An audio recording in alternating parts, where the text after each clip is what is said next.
You know what it means to react. It's that instant zing of response when something doesn't go your way. Your spouse says one thing too many. What do? You snap back. That guy cuts you off again. You lay on the horn. Life is like that non-stop ping-pong match. Every action has an equal and opposite reaction. When confronted by a saber-toothed tiger, your ancestors didn't pause for a mindfulness meditation. They either fought the tiger or ran from it. These survival instincts coded into our DNA millions of years ago still hold sway today. You just got passed over for a promotion.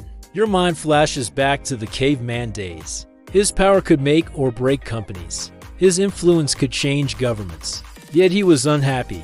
He tried everything to fill the void: fast cars, fancy toys, beautiful women. Nothing helped. Then he met an enlightened master.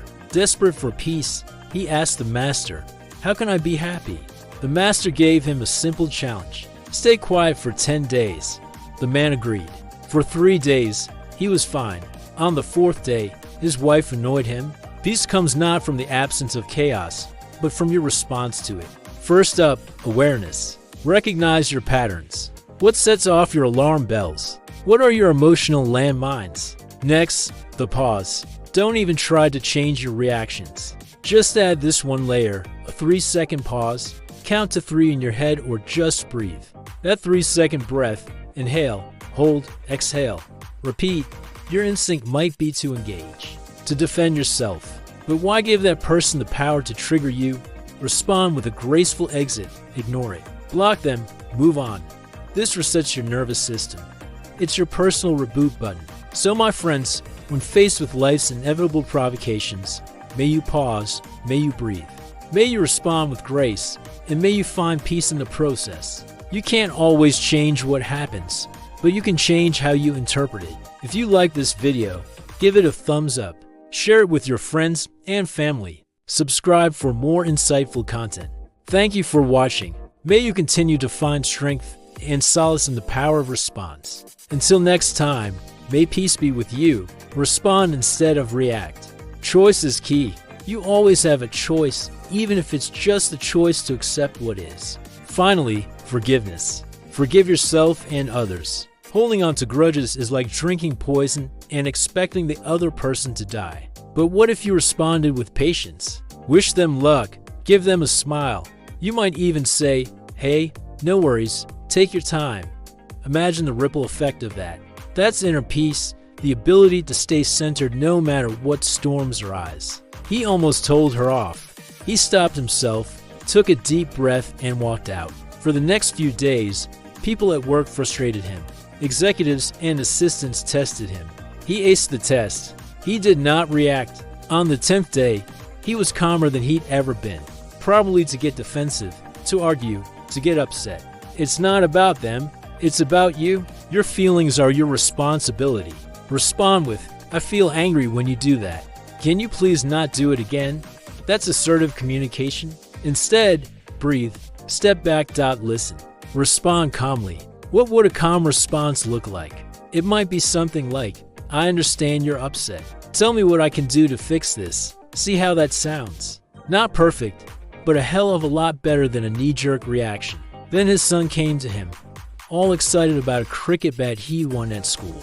The father lost it. "Why didn't you tell me you won a trophy? Why wait till today?"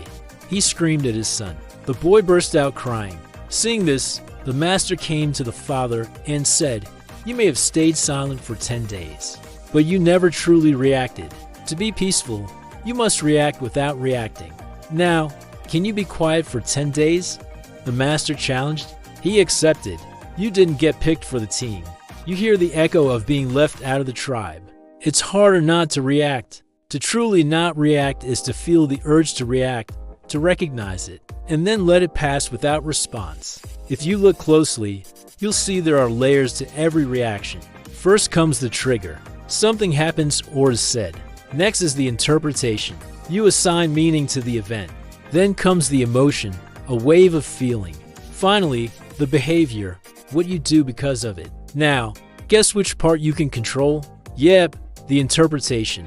That's where mindfulness comes in. That's the difference between monk and the master. One stayed silent. The other reacted without reacting. Your brain doesn't distinguish between past and present.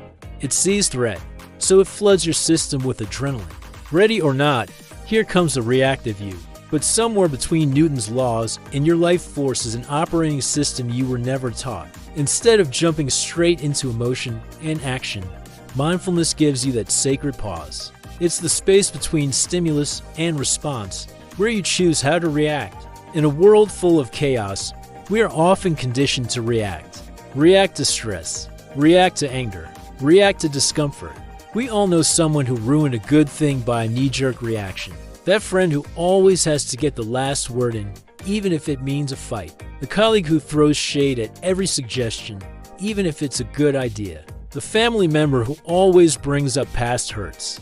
Their reaction is their protection, their shield, but it comes at a cost. But a reactive mind is a trapped mind. Today, you're not here for noise. We forget who we are right now. The trouble is most of us have been carrying around those caveman programs for far too long. We treat 21st century stressors with Stone Age reactions, and that doesn't work. It's like trying to fix a Tesla with a hammer and chisel. You're here for peace. This is your moment to breathe, to respond with calmness, with intention, with clarity. Let us explore the ancient wisdom of mindful response over impulsive reaction. We are born reactors. It's our biological inheritance. Fight or flight. When we are triggered, we default to the past. The problem with reactions is they come from a place of fear, insecurity, and lack of control. They're unconscious habits. You don't choose them. They choose you. I want to tell you a story. There was a man who had everything. His wealth could move markets. It's easy to be quiet. Here's the deal. Our reactions, while automatic, become habits. Mindfulness means paying attention on purpose, letting go of judgment, being fully present. It's like installing a firewall between you and the trigger. Now, why is that important? Because the way you react determines how you feel. Okay, so how do you stop reacting and start responding? Well, here's your tool belt. Third, perspective. Challenge your interpretations. Is this really a threat or just someone being thoughtless? Can you reframe it as a learning opportunity? Fourth, choice. So let's practice. Imagine your boss yelling at you. What's your instinct? How about this scenario? Your partner provokes you. Your instinct might be to lash out. But remember the pause, the 3-second breath. What about when you're stuck behind a slow driver? Your instinct might be to honk and swear. And lastly, consider the social media troll. Remember, true strength lies in responding, not reacting. It's the path to inner peace. So that was our meditation for today. I hope it helped you find some inner peace.